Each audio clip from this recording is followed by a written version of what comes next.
Hi welcome to my channel. So నా channel నేను కొత్తగా కూర్చుంటే కంపల్సరీ సబ్స్క్రైబ్ చేసుకోండి. ఏంట్రా బాబు ఈరోజు రెసిపీ అనుకుంటున్నారో, చోలే మసాలా కర్రీ చాలా బాగుంటుంది. ఇన్ని రోజులు నేను ఎలా మిస్ అయ్యాను అనిపించాయి అనమాట ఈ కర్రీకి. అండ్ ఇంకోటి ఉంటుంది కదా పొట్టుది, సో అది కూడా తెచ్చుకొని ఉండే, కానీ ఈ చోలే అయితే తెచ్చుకోలేదనమాట. సో దీని మీద కాంబినేషన్గా బకారా రైస్ ఆనియన్ వేసుకొని తింటూ ఉంది. అమ్మ, ఏ నాన్ వెజ్ కూడా పనికిరాదు అనిపిస్తుంది, అంత బాగుంది. సో అంత టేస్ట్గా ఉందనమాట. మనం చేసే గ్రేవీ, సో చేసే లోపల వేసే మసాలాలు వెరీ ఇంపార్టెంట్ అనుకోండి. సో మనం ప్రిపరేషన్స్ ఎంత నీట్గా ఉంటుందో, సో అవుట్ ఫుడ్ కూడా అంత కరెక్ట్గా వస్తుంది అనమాట. నిజంగా తింటుండే నేనైతే 2 సార్లు ఇంకా ఎక్కువ వేసుకొని తిన్నాను అనమాట. అంత బాగుంది. సో రెసిపీలోకి వెళ్ళిపోదామా. ఫస్ట్ అయితే చోళలు తెచ్చుకొని ఒక హాఫ్ అన్ అవర్ అయితే టైం ఉంటే ఒక హాఫ్ అన్ అవర్ నానబెట్టుకోసుకోండి. అప్పుడు ఇంకా తొందరగా ఉడుకుతుంది అనమాట. ఒక 2 వీల్స్ వచ్చేలాగా ఉడకబెట్టుకుంటే సరిపోతుంది. అండ్ మునిగేంత వరకు వాటర్ వేసుకోండి. అండ్ దీంట్లో ఒక స్పూన్ సాల్ట్ కూడా యాడ్ చేసుకోండి.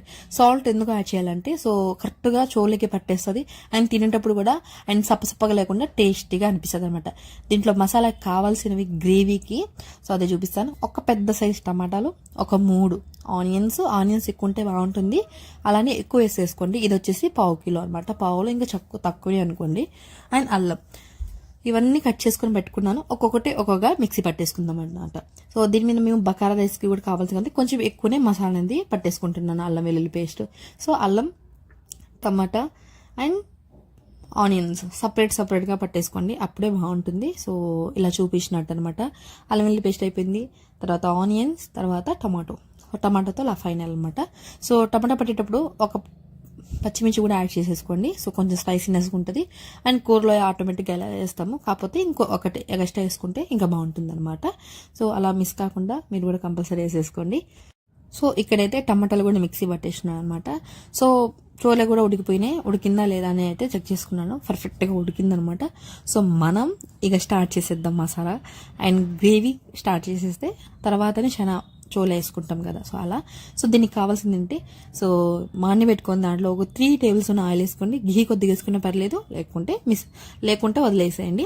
అండ్ ఆనియన్స్ వేసి, అండ్ దీనికి హోల్ గరం మసాలా, బిర్యానీ ఆకు, దాల్చిన చెక్క, లవంగాలు, మిరియాలు, జాపత్తి ఇవన్నీ వేసుకుని ముందు ఫ్రై చేసేసుకోండి. దాని తర్వాత ఆనియన్ పేస్ట్ వేసేసుకోండి, అది కూడా మంచిగా ఫ్రై చేసేయండి. ఇంకా అల్లం వెల్లి పేస్ట్ వేసి, దాని తర్వాత టమాటా కూడా వేసి ఇలా చక్కగా సో మసాలా అంతా మగ్గేదాకా చూసుకుని, దాని తర్వాత సో పెరుగుని క్రీమీగా సో చేసుకొని స్పూన్తో చిలికేసి వేసుకోండి. ఎందుకంటే పైన తేలకుండా ఉంటుంది, క్రీమీగా ఉంటే దాంట్లో సరిపడా ఉప్పు, పసుపు కూడా యాడ్ చేసేసుకొని చక్కగా కలిపేసేయండి.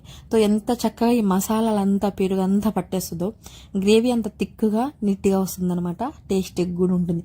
ముందు మగ్గడమే మెయిన్ ప్రాసెస్ అనమాట. దీంట్లో మీరు ఎంత తినగలుగుతారు కారం, మీ స్పైసీకి తగ్గట్టు కారం అనేది యాడ్ చేసేసుకోండి. నేను కూడా 1 టేబుల్ స్పూన్ కారం అనేది యాడ్ చేసుకున్నాను. దీంట్లోనే 1 స్పూన్ గరం మసాలా, హోల్ గరం మసాలా ఉంటుంది కదా ఇంట్లో, అది లేకుంటే చికెన్ మసాలా అయినా యాడ్ చేసుకోవచ్చు. అది కూడా లేకుంటే వదిలేయడమే. ఎందుకంటే అల్లం వెల్లుల్లి పేస్ట్ కొద్దిగా ఎక్కువ వేసుకుంటే సరిపోతుంది అనమాట. సో గ్రేవీ అంతా ఉడికింది, మూత పెట్టేసుకుని ఒక 2 నిమిషాలు మీడియం ఫ్లేమ్లోనే సో మగ్గబెట్టుకోండి. దాని తర్వాత మనం ఉడకబెట్టుకున్న చోలే అనేది యాడ్ చేసేయండి. యాడ్ చేసిన తర్వాత దాంట్లో ఉన్న వాటర్ కొద్దిగా ఉంటే పర్లేదు. అండ్ ఒక టీ గ్లాస్ అంత వాటర్ కూడా అది కూడా యాడ్ చేసేసుకొని చక్కగా కలిపేసి ఒక 3 నిమిషాలు మూత పెట్టేసుకొని స్లిమ్లో ఉడకబెట్టుకోండి. గ్రేవీ థిక్గా టేస్టీగా, సో గ్రేవీ అంతా చోలేకి పట్టేస్తే గ్రేవీ కర్రీ సూపర్ ఉంటుంది అనమాట. సో చెప్పాను కదా, ఒక టీ గ్లాస్ వాటర్ అయితే యాడ్ చేసుకుంటే సరిపోతుంది అనమాట. మనకు గ్రేవీ ఎలా కావాలంటే అలానే అనమాట. థిక్గా ఉంటేనే సో పూరి పులక అన్నిటికీ చాలా పర్ఫెక్ట్గా ఉంటుంది. సో కొంచెం లూజ్ అయినా గ్రేవీ బాగోదనమాట, అలానే కొంచెం మందంగా ఉన్నా బాగోదు. మీడియంగా ఉండాలి గ్రేవీ, అప్పుడే టేస్ట్ కూడా చాలా బాగుంటుంది. కొంతమంది గ్రేవీ ఎక్కువ తినే వాళ్ళు ఉంటారు, అలా నేను కాదనట్లేదు.